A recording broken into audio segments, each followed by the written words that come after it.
සුවඳට සැලසෙන්නේ එවන් පිරිසිදු හදවත් තුළ දෙවියන් වැඩ ඉන්නේ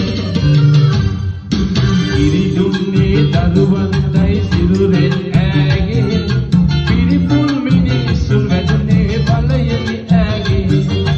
ඒකල ගුණ නොදන්න හිස් මිනිසුන් වාගේ එපා එපා මස් කන්නට කිරි අම්මාගේ එපා එපා මස් කන්නට කිරි අම්මාගේ එපා එපා මස් කන්නට කිරි අම්මා